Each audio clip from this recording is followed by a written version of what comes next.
The first thing I saw was my name printed on the auction board. Lot 47, Marin Beach Estate.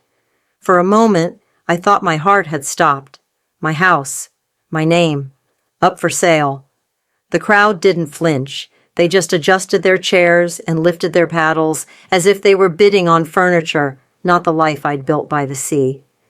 I gripped the handle of my bidder's card so hard it bent, my hand shaking no matter how tight I held it.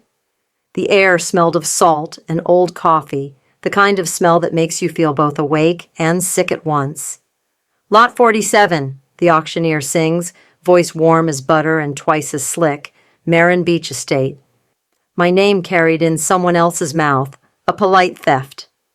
I tried to swallow. The number is printed in bold on a card taped to the podium, 47. The digits look like bare branches. Someone coughs 2 rows up. Someone else laughs under their breath. One of those small, brittle laughs that sounds like a glass marble dropped on tile. The hall is colder than it appears. I can feel the draft sneaking along the floorboards, lifting the hem of my navy skirt. On the clerk's table, just left of the auctioneer's elbow, sits a thin silver envelope that doesn't match the manila stacks. It gleams like a fish scale. An adhesive label in neat blue print reads, Transfer Consent, 2:18 a.m. The time glows in my mind like a hot filament. 2:18. Morning made of needles and alarms. The hour nurses carry empty corridors like secrets. I know the font. I know the header. Marin Trust Management, 3rd Revision. Aaron's calm insistence that our names would protect each other in hard seasons. The same header that went missing from my deed folder after I came home from the hospital with paper skin arms and a chest full of quiet storms. I set the folder on the kitchen table at dusk, then couldn't find it at dawn. I rub my thumb over the edge of the program until the paper softens, fibers rising. Opening bid at $350,000, the auctioneer calls. Do I hear $375? A woman with hair like a lacquered helmet raises her paddle. $375, the clerk announces, pencil poised, eyes flat. From somewhere behind me, a man says, $400. Calm, male, deliberate, like he's ordering lunch. The crowd shifts, jackets rasp. I lean forward, and my breath shortens into the space between numbers. The auctioneer points toward row 3, left side, where shadows sit in tidy suits. Bidder, V. Dale, the clerk says, eyes on her list. The name strikes me back a step. I reach for the chair behind me and miss, fingers scraping the varnished rail instead. V. Dale, Victor Dale, executor of our trust. Aaron's friend with the winter handshake, the man who sent sympathy lilies the week after the funeral and called me Grace, in a voice like an apology he never quite finished. I didn't expect the first betrayal to wear his cufflinks. The ocean pushes. A new gust through the open door. It smells earnest, like wet rope and honest labor. Above the podium, a clock ticks in the careful way clocks tick when you're the only one listening. I am too old to faint, but the floor gives a small, courteous tilt under my shoes. Wood whispers against wood as people adjust themselves, anticipating sport. That's my house, I say. I don't mean to say it out loud, but the words arrive with a body of their own. A woman beside me glances over, polite concern flitting across her mouth. Then she looks back toward the stage. No one turns. They keep their faces pointed at the business of buying what Salt built. $420, the helmet hair woman snaps, eager. $460, comes from row 3 again, soft as a sweater. I look at the silver envelope. Transfer consent, 2:18 a.m. I can see a slash of pen through the window slot, the angle of a G that I don't trust. They didn't even bother with a folder. They laid the wound on the table like a prize trout. A teenager with a volunteer badge slips past with a tray of tiny waters. Ma'am, he whispers, offering me one. His skin smells like laundry soap. I nod and take a bottle, cap cold against my palm, and try to look like a woman whose heart does not batter the ribs that keep her in her skin. $500, the auctioneer says, eyes bright. Do I hear $510? $510, row 3 murmurs. I have paper copies in my purse. Copies I made 19 hours ago, sitting at my kitchen counter, an old blue lamp throwing a shallow puddle of light on the formica. I carry them like talismans. My purse has weight today that it didn't have yesterday. All morning I counted the steps from the sidewalk to this hall. 11 boards. A long breath at the door because I could smell the floor polish, and it reminded me of hospital corridors, and I needed my lungs to forget that. The rustle of money disguised as murmurs rises and falls like a tide-slapping pilings. I feel suddenly underwater. Aaron's voice threads up from memory, the cautious way he tried to explain estate simplification the winter before he died. "It's just structure, Grace," he said, drawing little boxes on a notepad. "Administration, protection." His pencil made clean squares, name fields like doors to rooms we would never open. 520, the woman calls, chin lifted, perfume cutting the salt. 580, row 3 says, bored now, and a few men laugh through their noses. It is not unkind laughter. It is the laughter that follows a game everyone else knows is fixed. I raise my paddle. I don't remember deciding to do it. My arm simply lifts, as if the old teacher in me has stood up to ask the question none of the students will voice. The clerk's eyes touch me for the first time. "Paddle?" she asks. 72, I say. My voice sounds steady to my ears. It surprises me. 600. 600 from 72. The auctioneer's eyebrows hop. "Do I hear 610? Heads swivel then. Not everyone, just enough to feel watched. In their faces I recognize caution, curiosity, a hint of pity. The pity is the part that hurts. Pity is for people who don't know they've already lost. Row 3 does not turn. The man sits in his creation of shadows, elbow resting on the back of the chair beside him, shoulders sloped in an old, expensive way. He lifts his paddle without looking up. 650. The number lands cold.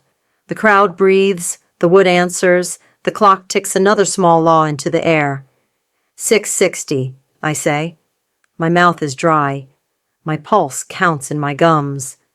700, the man murmurs, and I see the clerk's pencil move like a dancer. The boy with the water lingers near my shoulder. "Do you need a chair?" he whispers, voice cracking a little. I shake my head, and the motion brings the silver envelope into my periphery again. Something about the corner looks worn. It's not new. The paper is brushed with a kind of fatigue. Someone has carried it from desk to desk, sliding it under things, pinning it to arguments.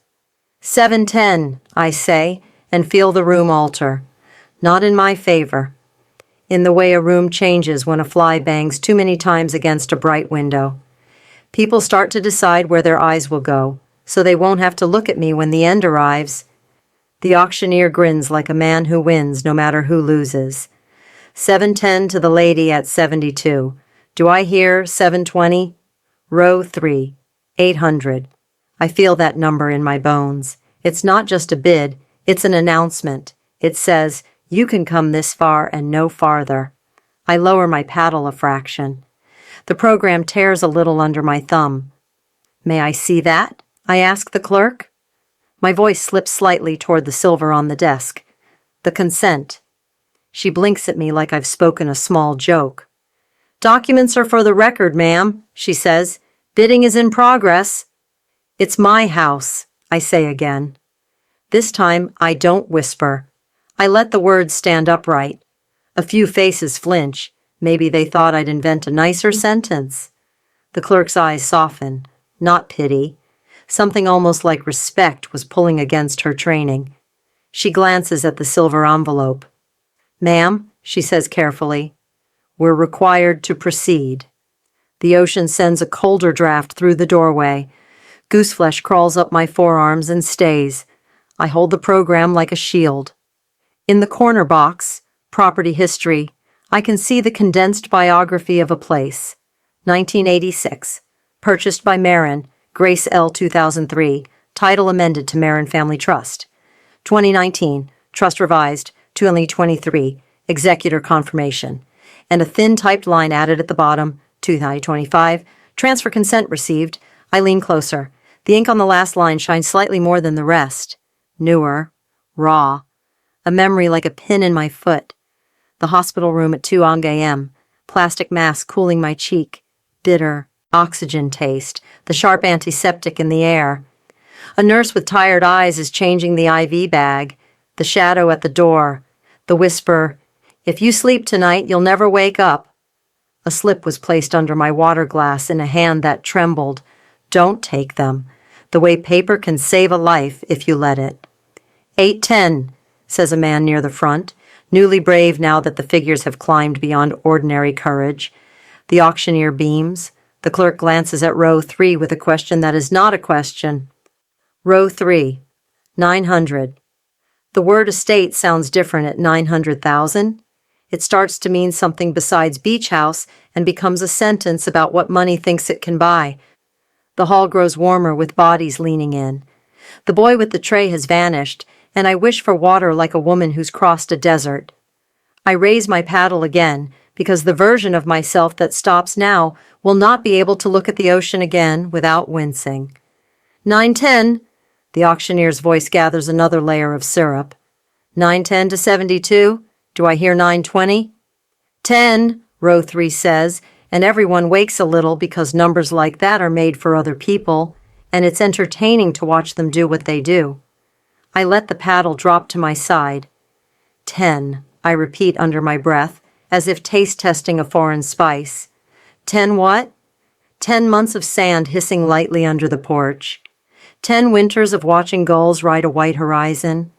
10 lives I'm supposed to hand over because someone in a suit found a pen and a door no one was guarding.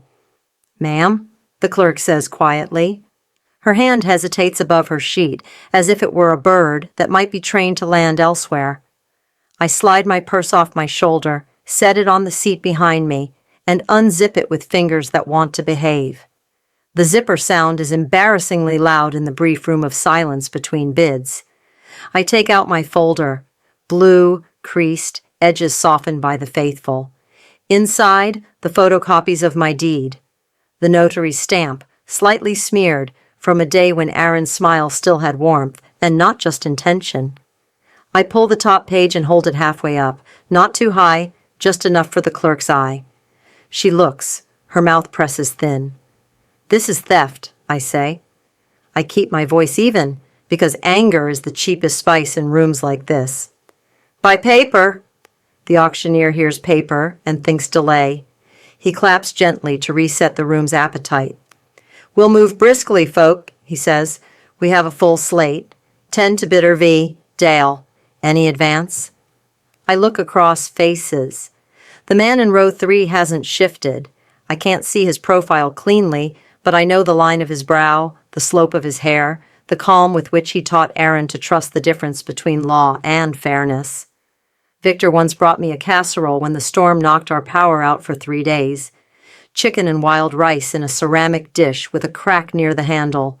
He had smiled and said, "You don't owe me the dish back." Later, when I tried to return it anyway, he never took it. Maybe he liked the idea of a good thing in my kitchen that he could lay claim to whenever he wished. "Any advance?" the auctioneer sings, brighter now, a man ushering a comet to earth. I lift my paddle. I don't think. I react. 1,050,000. A sound ripples through the room, not a laugh, not quite a gasp. The auctioneer's eyes widen with the kind of delight you might reserve for a carnival trick. 1,050,000 to 72, he crows. Do I hear 1.1? Row 3, 1.2. He doesn't even taste the words. He's already on the other side of them. The clerk writes with a small, satisfied motion. People begin to fidget. Someone's phone buzzes and then stops. The door to the porch flutters slightly. The brass wedge clicks. The light over the third row flickers and steadies, as if it, too, wants to be polite. My chest hurts in a clean, manageable way.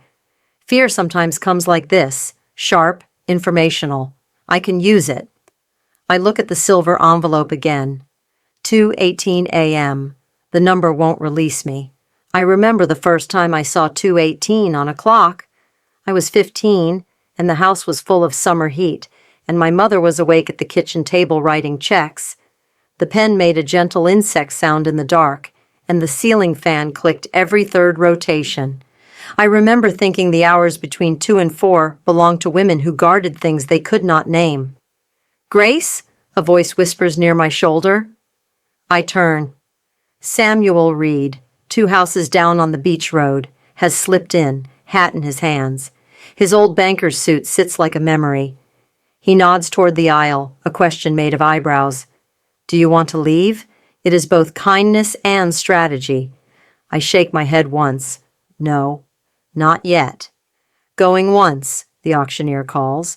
At one point, 2 to Bitter V. Dale. Samuel's eyes slide to the silver envelope.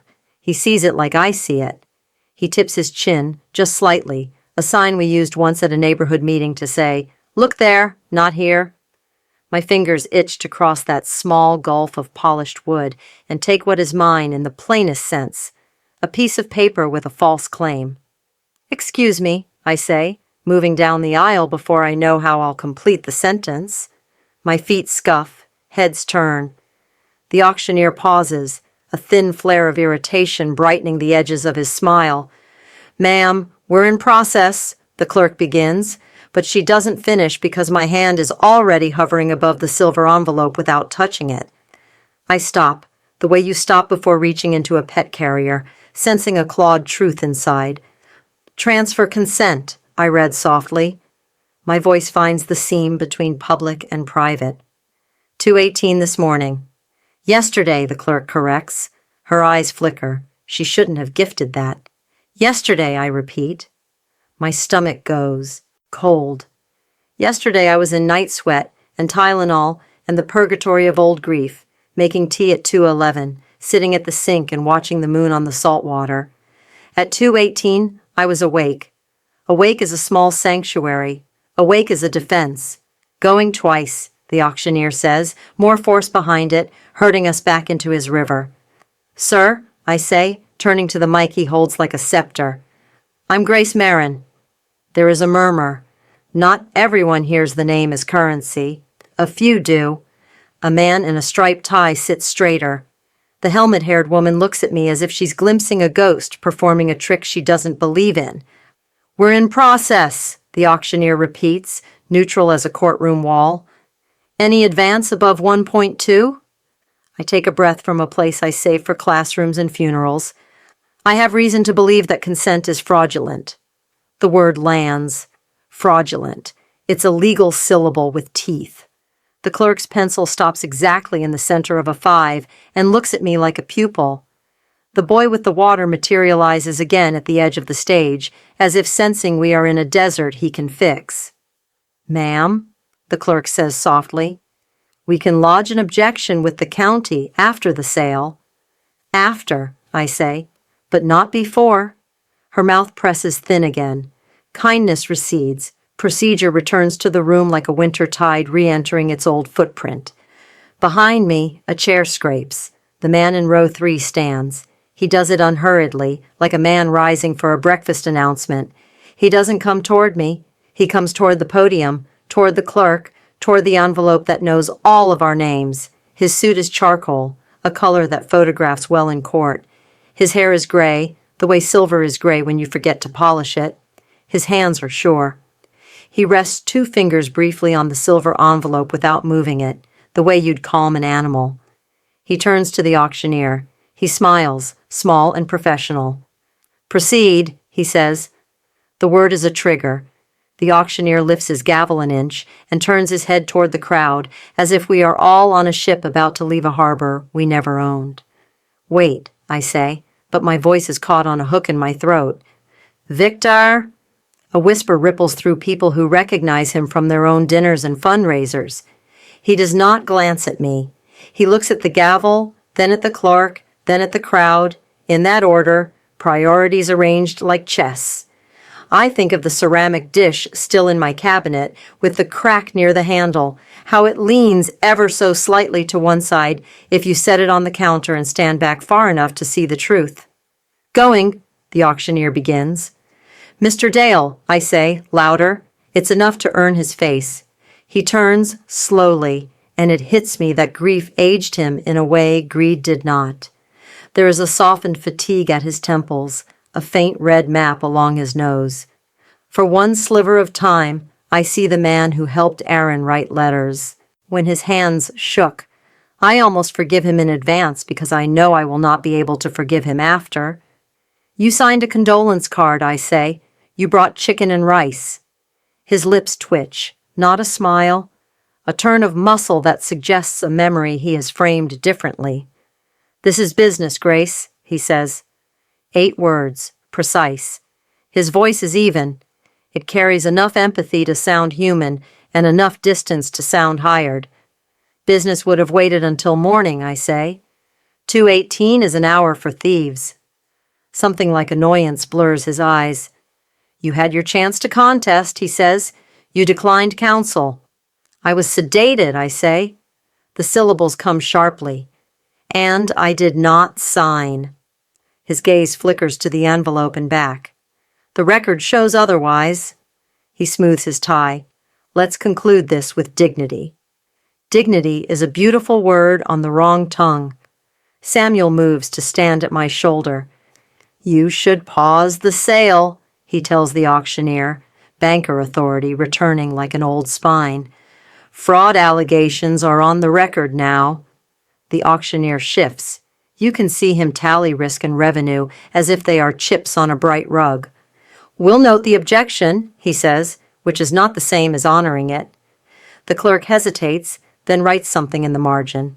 The pencil scratches in a way that sounds final. The ocean pauses at the door and then retreats with a sigh so soft only those of us who have held our breath for too long can hear it. I put my hand on the edge of the desk near the silver envelope, not touching, just anchoring. Look at the signature, I say quietly to the clerk, because I think she may be the last person in this room willing to see. The G curves down. Mine curves up.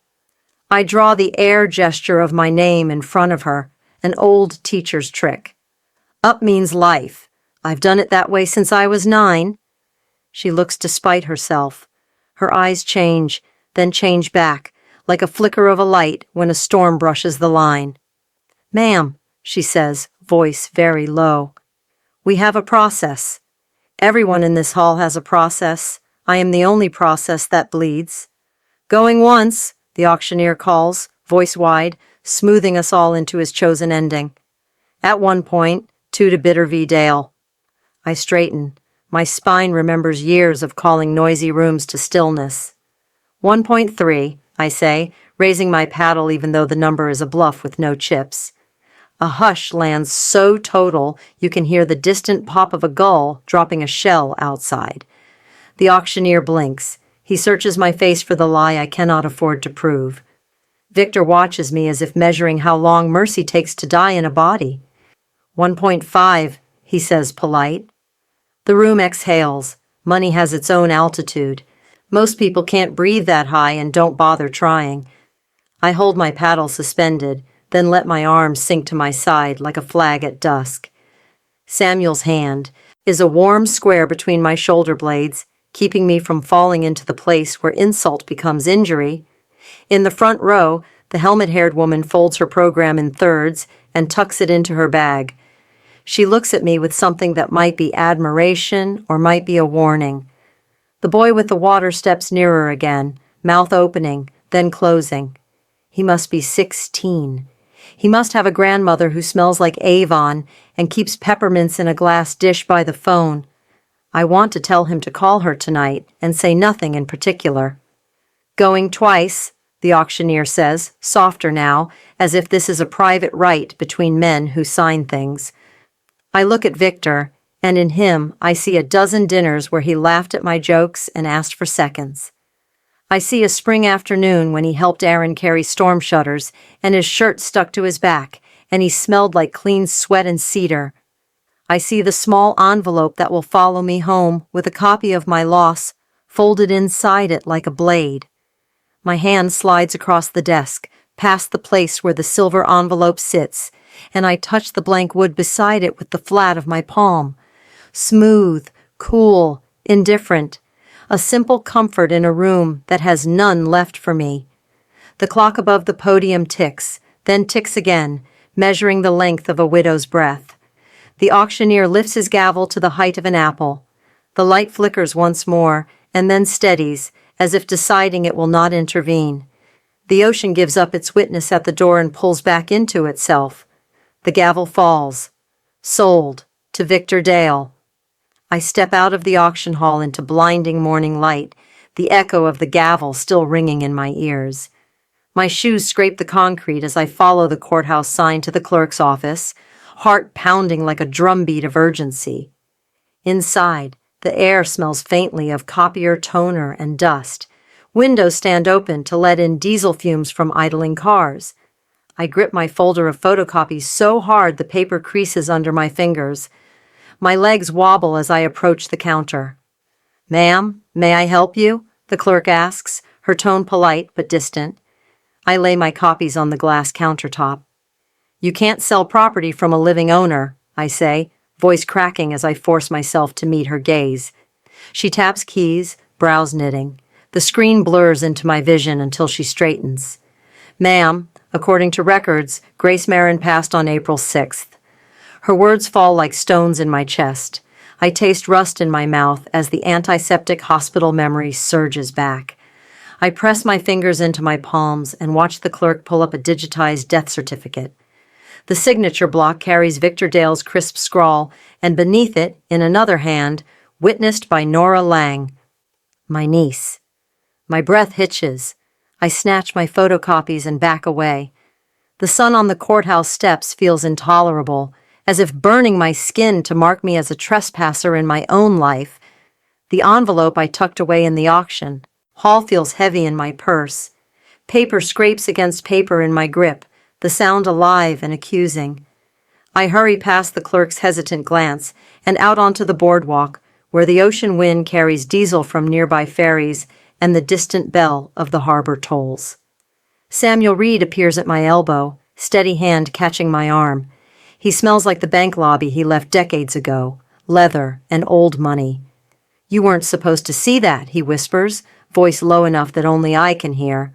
I swallow, blinking back tears or adrenaline, I can't tell which. "What did they file?" I ask. He glances around, then holds out a sheet. "Probate clearance, pre-approved. They acted as if you were already gone." My pulse thunders. I read the header, County Probate Court, cause number 2025 MB Yon 112. Below it, a notice, Estate of Grace L. Marin, deceased. My cheeks burn. Words twist around in my mind. Marin Beach Estate, deceased owner. I clutch Samuel's coat sleeve. "Who signed the declaration?" I demand. His jaw tightens, and he meets my eyes. "Your husband," he says quietly, as if uttering a confession 5 years old. Time slows. I feel the slip of heat at my temples, the tremor of my fingers. Memories rush back. Aaron's careful tone when he first suggested revising the trust, the trembling envelope of paperwork I never read. Air hisses through a crack in the boardwalk planks. Beneath us, sand shifts with each tide. I steady myself against the railing, tasting salt and fear. The clerk's words linger in my ears. April 6th, declared dead before I knew I was alive. Samuel folds his arms, grief and regret warring in his face. "He gave them the power," he says. "He signed you out of existence while you recovered in that hospital bed." His voice cracks between apology and anger. I blink, vision narrowing to the scrap of paper in my hand. Lines of type say I never woke. My name was erased. I slip the document into my purse, folding my world into that small square. The harbor bell rings again, once for every truth I've lost. Seagulls wheel overhead, indifferent. I look up at Samuel. "What do we do now?" I whisper, though my throat feels too raw to speak. He exhales, steels himself. "We fight it," he says. "First, we get your status changed back. Then we challenge every forged document, starting with that death certificate." I nod, steeling my spine against the bright sun. My husband's signature and my niece's witness stamp are the first cuts in a paper trail of betrayal. Every mile of road to justice lies ahead. My phone buzzes with a message preview. They'll come for you next. No sender ID. My chest tightens. I press the screen to my ear, ready to dial, ready to wake the world to the fact that I'm alive. I ask Samuel, voice low, "If Aaron signed it 5 years ago, why now?" He meets my eyes and says, "Because the plan only worked if they erased you." I climb the narrow attic stairs with a flashlight in one hand and the echo of Nora's warning still humming in my ears. The beam catches floating dust motes and the stiff edges of forgotten memories, old quilts, cardboard boxes, a lone music box on a sagging shelf. I pause at the far corner where Aaron insisted the Taxes 2012 strongbox lives, its brass label dulled by time and neglect. My fingers find the cold latch and flip it open. Inside, letters stand in neat stacks, their envelopes sealed, each addressed to Victor Dale in Aaron's looping handwriting. The oldest stamp reads March 2018. The latest is just months before his death. I lift the topmost envelope and notice my name scrawled on the back flap, Grace Marin, with the date 7/15/20. I slide the letter out carefully. On the crisp white paper, Aaron's words spill in ink so dark they bleed through to the other side. "If she ever wakes, follow the plan." The phrase thrums against my heart like a warning bell. My breath shortens. I press my palm to my chest, feeling the script's tremor. His handwriting slants with a guilt I never saw in his eyes. Dust stings my throat as I lean in closer, and the leather of the box smells like old books and secrets. A low hum from the freezer downstairs rattles the floorboards beneath me. I unfold another envelope stamped June 2023 and read instructions to transfer the beach house title to a protective trust managed by Victor Dale. The words feel antiseptic, clinical. Only the final line chills me. Grace will never agree, but she must never know. It's not a plea, it's a verdict. I trace the ink with my fingertip, as if I could erase it by touch, but the paper remains ruthless. My hands tremble, and a wave of sorrow for the man I thought I knew washes over me. I notice a thick, notary-stamped addendum tucked beneath the letters. The joint account authorization bears my initials, shaky and uneven, not like mine at all. They forged my identity on paper as easily as Aaron forgave me in his final years. My skin prickles with the realization. A sudden creak on the attic stairs jolts me upright. I shove the letters back into the box and snap the lid shut, heart pounding in a slow drum roll of disbelief. I tuck the strongest evidence, a photocopy of the addendum, into my coat pocket. The attic door's weak latch clicks behind me as I descend into silent hallways lined with family portraits. Downstairs, my phone rings sharply in the kitchen. The ringtone is one Aaron picked, an old jazz standard he said sounded like sunrise. I wipe dust from my hands on my jeans before answering. "Aunt Grace, are you resting?" Nora's voice floats through the receiver, sweet and casual as a Sunday brunch invitation. I press my back against the countertop, the butcher block cool beneath my palm. My head spins with every confession hidden in those letters. I steady my voice, offering a soft laugh that cracks at the edges. I whisper, until I saw your name on a death certificate. And in that moment, the silence on the other end of the line stretches wide, pregnant with everything I still don't know. Nora steps into the living room holding a bouquet of lilies, all sharp white petals that prick my mind. She sets them on the coffee table, voice too bright as sunshine. "There's been a mistake." Her fingers twist the flower stems so hard the leaves tremble. I fold my arms, watching her purse tilt open as she reaches inside. She pulls out a heavy folder stamped in bold letters. "Property Consolidation Agreement." The paper crackles like dry autumn leaves, and I catch my breath. My eyes lock on the signature page where my initials curl in familiar loops.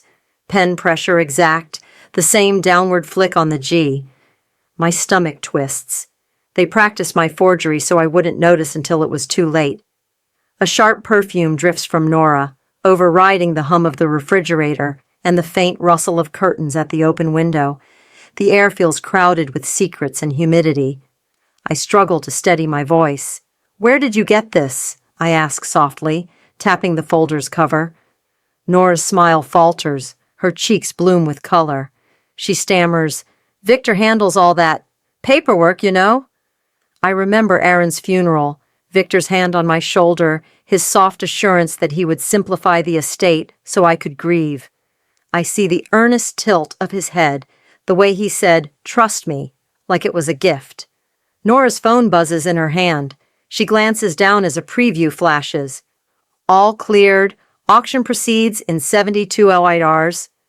The words burn across her screen in clinical blue letters. I lift my camera app and pretend to dust the counter while snapping a photo. Her eyes widen when she sees me reviewing the message. I tuck the phone away, but the folder remains heavy in my lap, its weight a proof of collusion. My pulse ticks in my temples, each beat a warning.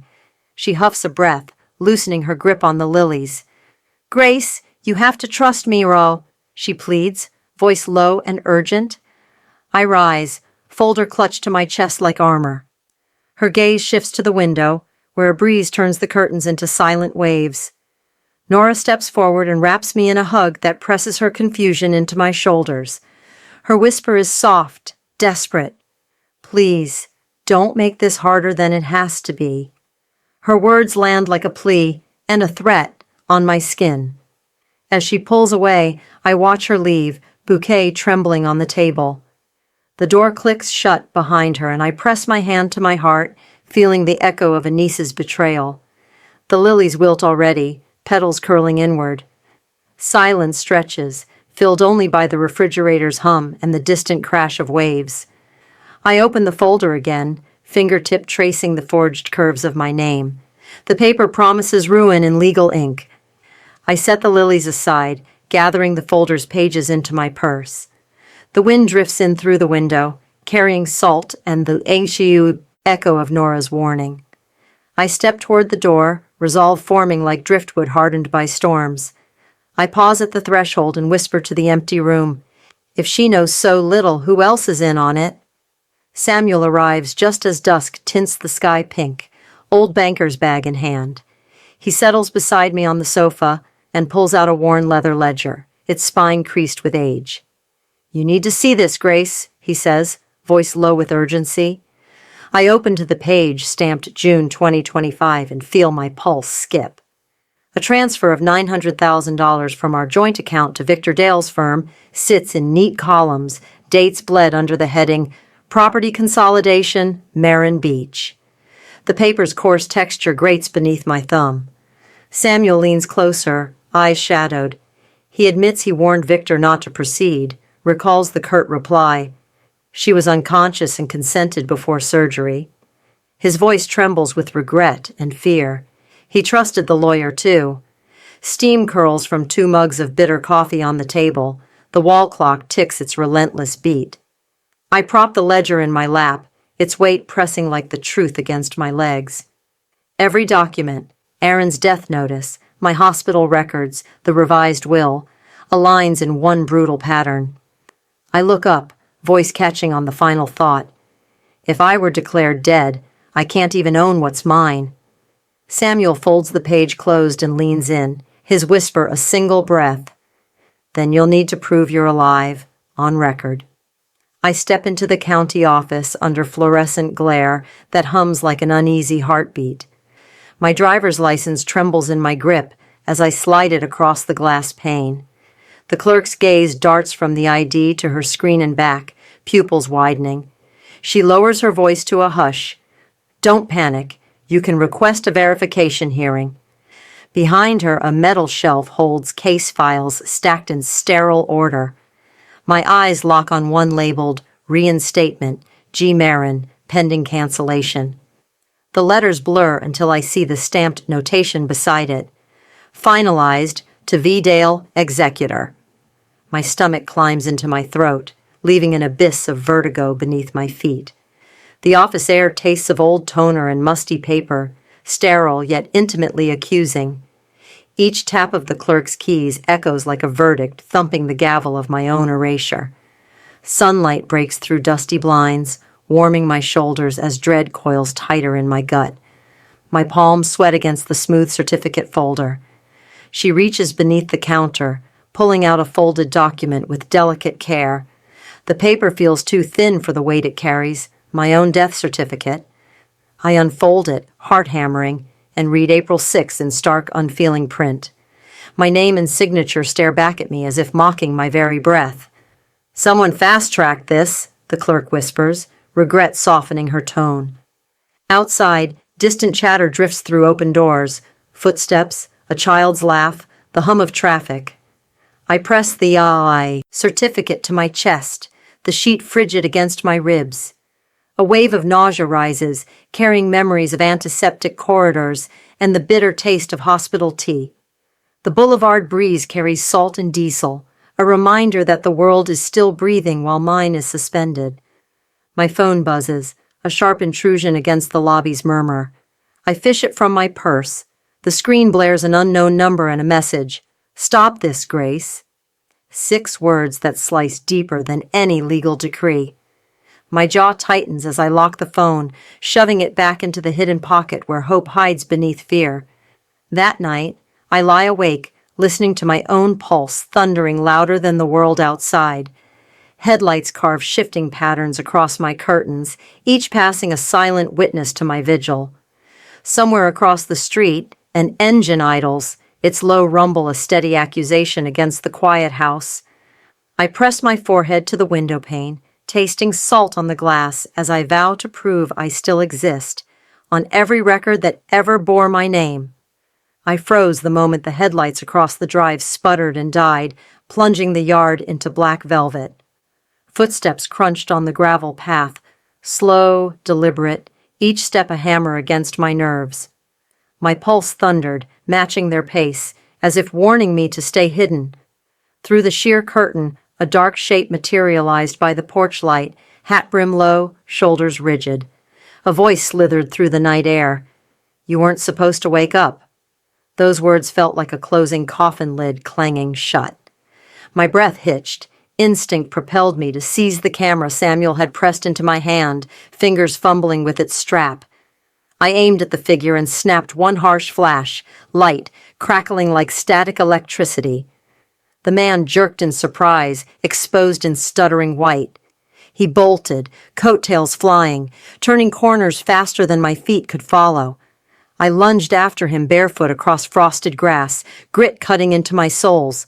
But he vanished into the hush of the street, swallowed by shadows and silence. Back on the porch, ozone stung my nostrils where the flash had burned the air. My heartbeat pounded in my ears as I fumbled for the camera screen. The blurred image revealed a partial license plate, LANG, and the outline of a firm logo. Later, 2 officers arrived, polite in their uniform detachment. They took my statement with mechanical nods and hollow sympathy. "Executor disputes aren't uncommon," one said, already drafting the report. Their disinterest tasted like betrayal. Silence crept back into the house, mocking me with its emptiness. I sank onto the bottom step, replaying the photograph again and again. Each flicker of the LCD deepened my resolve. This ghostly visitor carried answers in that license plate. A low wind rattled the screen door behind me, carrying the briny scent of the nearby harbor. My bare feet tingled on the cool wood, each tick of the porch light a reminder of how alone I was. The photo's glow beckoned me toward its secret. I rose and backed into the living room, heart hammering against my ribs. Every shadow along the walls seemed to shift in warning. The camera strap swung like a pendulum of dread and determination in my trembling hand. I sat at the kitchen table beneath a single overhead bulb, tapped the plate fragment into my phone's notes, and cross-referenced it with memory. Lang Consulting, Nora's employer, the firm handling my forged estate. A chill snaked down my spine. My fingers hovered over the camera controls, mind racing through every transaction I'd uncovered so far. The ledger entries, the forged certificate, the midnight letters, all led back to this moment of confrontation in my own yard. I closed my eyes, tasting the metallic snap of panic mingled with fierce clarity. I would not be erased again. The car's absence felt like a dare. Find me if you can. I accepted the challenge with a steadying breath. Dawn would bring cold light and perhaps allies, but tonight the night belonged to secrets and half-truths. I packed the camera and my notes into a small satchel, anticipating every creak on the stairs as I prepared to investigate further. Outside, the porch light blinked once, and then steadied, illuminating smudged footprints leading to the garden path. They would guide me to the next piece of the puzzle. I stepped toward them barefoot, determination lacing each step. I paused at the gate where a fresh set of tire tracks met the footprints, imprinted in the gravel and pointing straight toward Lang Consulting's headquarters. Morning light slants across my kitchen table as I open Nora's email.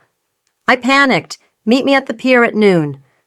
My heart flips like a ship in rough water, and I grab my coat before I can second-guess the impulse. The wind outside whips salt spray against the windows, promising both clarity and storm.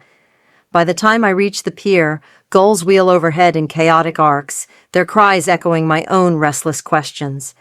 Nora stands at the rail, face drained of color, clutching her purse as though it contains her last breath. She meets my eyes and forces out a whisper. Victor promised debt relief. He said it was just a transfer. Her voice trembles on that last word, and I feel the weight of every forged document we've uncovered pressing into my ribs. The air tastes of brine and betrayal. She pulls a small USB drive from her pocket and holds it out with shaking fingers, metal catching the pale sky. I copied his files, she says, the tremor in her words betraying how much she risked. Salt spray drifts over the railing, mixing with the scent of rust on the iron posts and the briny sea beyond. I close my fingers around the drive, its cold surface an electric promise of evidence and peril. A sudden roar splits the quiet, the screech of tires on pavement, and a black sedan hurtles past the pier entrance. I turn to see Victor behind the wheel, face set, in stone, before he disappears around the bend. Nora flinches and presses one hand to her mouth. He knows, she breathes, each syllable a bullet. The horizon darkens as if mourning.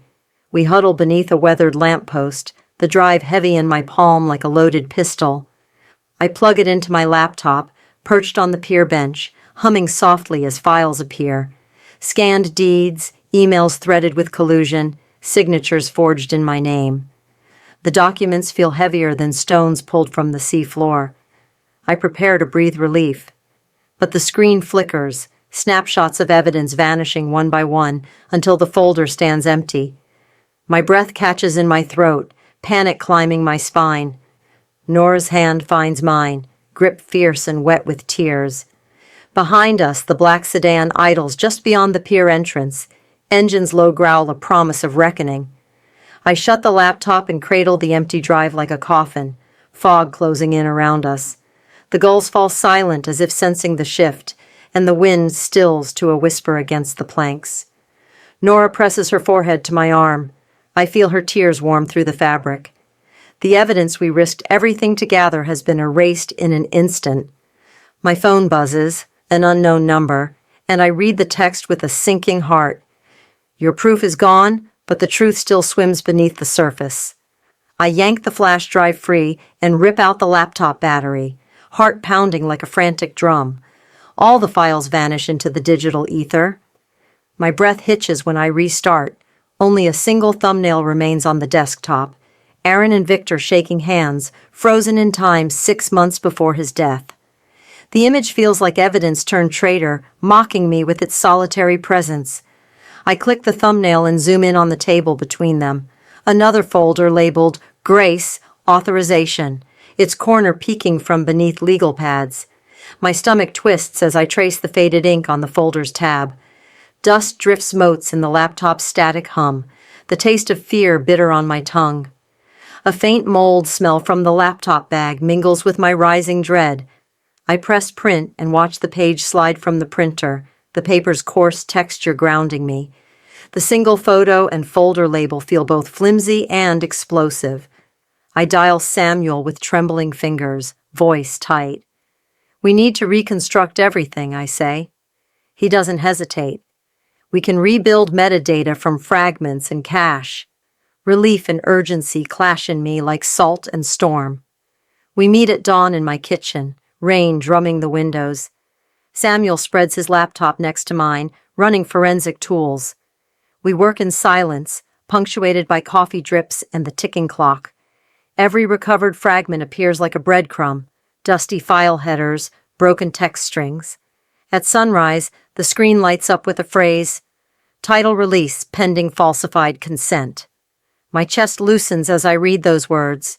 They're proof that the consent was a fraud, that my signature was forged to erase me. Samuel looks up, eyes bright. "It's enough," he says softly. I close my eyes, letting the truth settle like sunlight after a storm. The tide has turned from erasure to evidence in our favor. I gather printed pages into a folder labeled Exhibits, the title feeling triumphant on my fingertips. Each document, handshake photo, authorization folder scan, metadata logs, lines up like survivors on a battlefield. I slip into my coat and step outside. The morning air tastes of rain and resolve. My breath forms small clouds as I head to the courthouse. On the drive, news blinks across my dashboard. A local bulletin reports, local attorney Victor Dale dies in single vehicle crash. My hands tighten on the wheel. The headline feels like cosmic irony, a twist I never planned but cannot ignore. My pulse hammers with questions, chance or retribution, fate or foul play. I park at the courthouse steps, the folder heavy in my bag. Rain still falls in gentle sheets, washing streets and secrets alike. I step onto the marble and feel each footfall echo hope and determination. The exhibits wait inside, ready to restore my name. My heart steadies. Justice has a new witness. As I enter the clerk's office, the morning crowd parts like curtains. My reflection in the glass door meets my eyes, no longer erased, but alive in every record I carry. I breathe deeply and say, "I'm here to prove I'm not dead." Behind me, a familiar voice whispers, "They're waiting for you in room 204. Nora's voice trembles through the receiver. "He called me before it happened, said he couldn't live with it." My hand tightens on the phone, breath catching. The bulletin lists Victor's crash as suicide. My gut twists into suspicion. I replay her words, guilt so heavy it drove him over the edge, or fear that led him to vanish completely. In the evidence locker, a forensics officer places a small USB drive on the table, its label neat, Marin. I slide into the cold metal chair across from Detective Carla Yates. The wax polish smell of the oak conference table mingles with the hum of overhead lights. My pulse thuds as she plugs the drive into her laptop. The screen fills with Victor's confession, time-stamped files that trace every forged deed, forged signature, and Aaron's whispered plan. I watch the timeline unfold. 2019 title amendment, 2023 fake death certificate, my emergency hospital records manipulated at 2:18 a.m. Here is each lie unmasked, each betrayal laid bare in digital ink. My chest aches with relief and sorrow. Detective Yates leans forward, frowning at the scroll of evidence. "This is criminal fraud," she says, voice steady, yet edged with shock. "You were targeted, your identity stolen to liquidate assets." Her words echo in the sterile room, walls lined with case files and muted monitors. She slides a blank affidavit across the table. I take the pen with unsteady fingers and sign my name beneath the statement of truth. The ink dries slowly, marking my refusal to be erased again. Carla watches me, respect in her eyes. "We'll need you to testify," she says softly, "in court and at the probate hearing." A new resolve hardens in my spine. Night falls as I drive home under street lamps flickering like distant watchfires. My phone buzzes on the passenger seat, an unknown number, 6 words flashing. He isn't the only one who wanted it. My fingers hover over the screen, mind racing through every face I've trusted. The road stretches ahead, full of questions still unnamed. I park beneath the porch light and sit for a long moment, engine idling like a heartbeat. The house stands silent, windows dark, waiting. I glance at the affidavit on the passenger seat, proof of my living, my will to reclaim what was stolen. The moon glints through the trees, promising endurance. I step inside, and the front door clicks shut. My phone pings again. They'll be at the hearing. Are you ready to name names? I step through the front door of the beach house, and the sea wind slices across the empty rooms, carrying a cold salt sting. The photos that once lined the walls are gone, frames picked clean, and the drapes hang in tatters as if the house itself mourns betrayal. Floorboards creak under my weight, echoing like distant waves breaking on sand. In the stripped dining room, I crouch beneath the table, fingers brushing dust and secrets. A small scrap of paper flutters against the wood, taped in Aaron's hurried script. Forgive me for saving what you'd lose anyway. My breath catches, and I tear it free. Tears burn behind my eyes as his words tumble through my mind, comfort and confession intertwined. The air tastes of salt rot and decay, heavy with the ocean's hush. I stand and kick at a shard of broken glass, crunching underfoot, reminding me how easily trust can shatter. An open window breathes cold air across my neck, raising goosebumps that feel like tiny warnings. I close the window, letting only the wind's ghostly song remain. I drop to my knees again and lift a loose floorboard in the corner, heart beating in time with the waves outside. Beneath, a stack of deposit slips lies neatly bundled, ink faded but legible, dates spanning years, funds siphoned offshore. Each slip is a breadcrumb on a trail of lies that led me here. The rustle of paper draws me further in. I unfold each slip, tracing amounts that add up to hundreds of thousands. Money meant to sustain my life now lost to hidden accounts. My hands tremble as I gather them into a neat pile, proof of a slow theft executed in the dark. I feel the walls close in, the hush of empty rooms pressing on my chest. Memories flicker, Aaron's warm laugh, his steady hands folding plans in our home office. Now his handwriting feels cold, distant, an echo of guilt and desperation. I press the slips to my heart, seeking the warmth of truth. As I slide the papers into my purse, one fresh receipt pokes out. A crisp line item dated tomorrow, marked "Transfer to Lang Ayers account." My blood runs cold. The family that betrayed me still moves behind my back, planning the next strike. The sea wind whistles through the halls like a warning siren.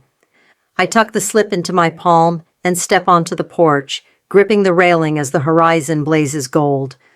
Tomorrow's transfer hangs over me like a storm cloud. I close my eyes and whisper to the vast ocean. How do you fight the tide when everyone you trusted becomes the current? The county courtroom thrums with anticipation as reporters shuffle into seats, lenses clicking like distant thunder. I take my place at the defense table, folder of evidence in hand. Detective Yates stands to present Victor's recorded confession and the forged documents. A hush ripples through the room as the first clips play. Nora sits beside me, her shoulders shaking. When the courtroom lights catch her tears, she lowers her head, unable to meet the glare of flashing cameras. The air smells of polished wood and fresh ink, mingling with the faint chill of the vent overhead. Every breath feels borrowed. Detective Yates paces before the judge's bench, clicking through forged death certificates and the metadata reconstruction. She lays out the timeline with quiet authority. Consent forms dated during my surgery, forged signatures, title transfers. The wooden bench beneath me creaks as I shift, heart hammering with each revelation. Then Dr. Elaine Harper, Aaron's hospital physician, takes the stand. She slides a sedation authorization form across the rail, voice steady. This form was backdated, the signature was added posthumously. Murmurs ripple across the gallery. Premeditation stands naked in her testimony. My stomach knots at the confirmation. It was never mere greed. It was a calculated scheme to erase me and claim my inheritance. My pulse echoes in my ears, drowning out the rustle of paper as Yates introduces evidence of offshore transfers. Every stolen dollar now stands exposed under courtroom light. Judge Benton leans forward, gavel poised. His gaze is sharp but measured. Mrs. Marin, Do you understand what you are reclaiming? His question hangs in the cool air, charged with the weight of justice pending. Reporters lean in, pens ready to capture my response. I stand, steadying myself on the edge of the table. I feel the oak beneath my palms, solid and real. Yes, I answer, voice calm but unwavering. My name. The simple words carry years of betrayal and the promise of restoration. Cameras flash in rapid succession, capturing every syllable. The judge nods and announces that he will defer the verdict until morning, pending final validation of ownership. The room exhales in collective suspense. Reporters jostle for position as clerks move to seal additional documents. Nora looks up at me, hope and fear mingling in her eyes. As the gavel falls, the gallery stands and begins to file out. The air outside the courtroom feels different, lighter, charged with possibility. I linger to thank Detective Yates and Dr. Harper, grateful for their unwavering conviction. Each handshake feels like a stone laid in the foundation of my reclaimed life. Tomorrow morning, the judge's chambers will determine if my name shines again on every record, an affirmation that truth can triumph even after the darkest erasure. I grip the courtroom rail, as if it were the hull of a ship fighting a storm. My hands tremble, and the polished wood feels cold beneath my fingers. Reporters lean forward, pens poised over their notepads.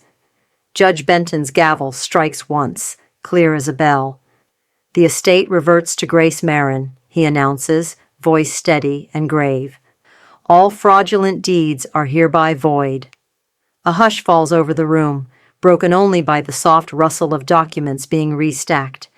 The vent above whispers with a faint ocean breeze, carrying the smell of salt and hope. My heart hammers in my chest as the weight of his words settles around me. Each syllable erases the years of scheming that tried to rob me of my life's work. Nora stumbles forward, tears glistening, and presses her hand to my arm. She sobs, "I'm so sorry, Aunt Grace." And I nod once, too choked to speak. Reporters surge forward, flashbulbs popping like gunfire. I hold my posture, back straight, chest open, letting the light catch my eyes so the world can see I'm still here. Their questions blur into a tide of sound. How do you feel? What will you do next? I offer a gentle smile, the first real one in months. Detective Yates stands nearby, her expression calm in relief. She hands me a summary of the case, an addendum noting that Victor's firm defrauded 5 other elderly clients, siphoning their assets with the same ruthless precision they used against me. My breath catches at the scale of the betrayal. I tuck the summary into my folder, folding its edges with care. Each folded crease is a step toward restoring what was stolen.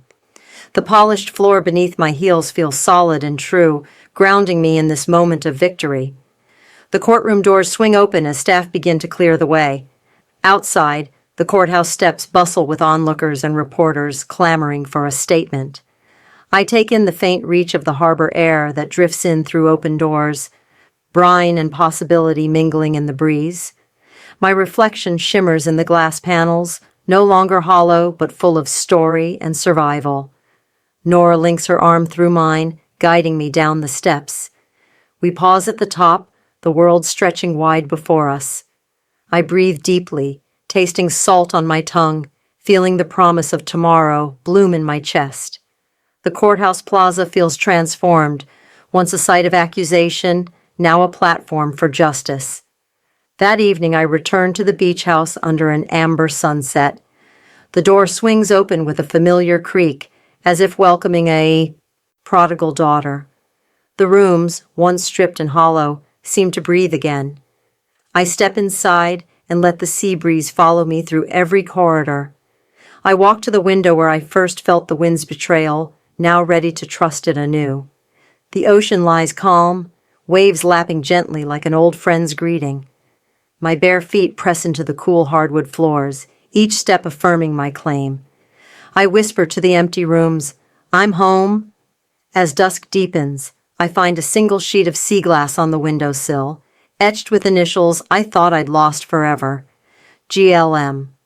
I hold it up against the twilight sky and wonder who left this token of hope and why it arrived tonight. I'm on my knees behind the porch, brushing sand from a weathered cedar box half buried in the dunes. Salt spray stings my lips, and the wind tugs at my hair. The box's grain smells of cedar and memory, rough against my fingertips as I lift the lid. Inside, a faded photograph of Aaron and me, young and unburdened, catches the waning sunlight. Beneath the photo lies a single note in his flowing script: "If love blinds, let truth restore." The words echo like a promise whispered in the surf. I press the note to my chest, the paper cool against my heart. The emotion swells in my throat: regret, forgiveness, and a flicker of hope, all tangled together under the open sky. I sift through the box's contents and find a crumpled receipt dated July 12, 1986. It lists the original purchase of this very land under my maiden name, Grace Langston. The realization settles like dawn breaking. The beach house was legally mine long before any trust or transfer could claim it. My smile lifts the corners of my mouth in soft triumph. The wind carries my laughter out to the sea, a clear, unburdened sound I haven't heard in years. I tuck the photograph and note into my pocket, then wrap the receipt around Aaron's love letters, creating a bundle of unbreakable proof. The sand clings to my palms but feels like a gentle reminder that foundations built on truth endure. I stand and brush dunes from my jeans, feeling the solidity of the earth beneath my boots. Each grain of sand is a testament to time's patient work, wearing down obstacles until only honesty remains. I close the cedar box and set it aside, knowing its contents have served their purpose. The dunes carry my secret in quiet vigil. The evening sky glows coral and rose as I make my way back to the house. Every breath tastes of salt and freedom. I pause at the threshold and inhale the restored scent of home: driftwood, cedar, and salt-kissed air. 50 years after we first walked these floors together, I feel the house recognize my return. Inside, I sit at the desk where I once signed papers I never read. The receipt trembles in my hands, proof of a legacy unbroken by deceit. My pen hovers above the blank deed, awaiting my signature. Tomorrow I will seal the truth. Grace Langston, alive and rightful owner. My heartbeat steadies, with purpose. I trace the ink on the deed and whisper to the empty room: tomorrow I'll sign the deed back to myself, alive again in every record that counts. The house seems to breathe with me, anticipating the restoration of its truest name. Months have passed, and the beach hums with a steady rhythm beneath the rising sun. I've opened the east wing of the house to families fleeing winter storms, their laughter echoing through halls that once held only memories. In the mornings, I pour coffee on the veranda, steam curling around me as gulls wheel against a pale sky. Their cries, sharp, hopeful, become part of my daily symphony. I lace my fingers along the sun-warmed railing, its grain coarse and familiar under my touch. Each knot in the wood tells a story of salt and wind and time's gentle persistence. I watch as a mother tucks her children into thick blankets on the porch swing, their excited whispers carried down to the shore like secrets shared with the tide. One afternoon, a letter arrives from the court, its official seal bright against the envelope. My breath catches as I break the flap and read the figures: $1.2 million in final restitution from assets seized during the scandal. My chest tightens with relief and gratitude, proof that justice, though delayed, can still find its way back to the surface. That evening, I sit at my kitchen table, the letter's words glowing under the lamplight. A hot cup of coffee warms my palms, steam rising like a promise of tomorrow's peace. I decide to donate half of the restitution to an elder legal aid fund, resources for those who cannot fight the invisible battles that so nearly erased me. As the waves lap the shore outside my window, I record a reflection for my channel. They sold my home while I slept, but what they couldn't sell was my breath, the part that still belonged to the sea. My voice trembles with the weight of that truth, yet steadies as I remember how every secret document, every forged signature led me to this moment of resilience. Justice has returned more than money. It has restored what's true. I lean back in my chair, the faint scent of salt air drifting through the open door. The house feels alive again, its rooms echoing with new lives and old lessons. Each sunrise reminds me that survival is more than endurance. It is the courage to reclaim your story. If someone sold your peace while you slept, would you wake for revenge or for proof you still exist? I end my reflection there, letting the question hang in the warm glow of the lamplight, inviting my viewers to sit with their own answers. If Grace's journey moved you, please help her story reach others. Like this video to show you believe that truth can prevail. Share it with someone who needs to hear that even the fiercest storms can't wash away your voice. And subscribe for more emotional tales of resilience, justice, and transformation. Because when the ocean listens, so should we.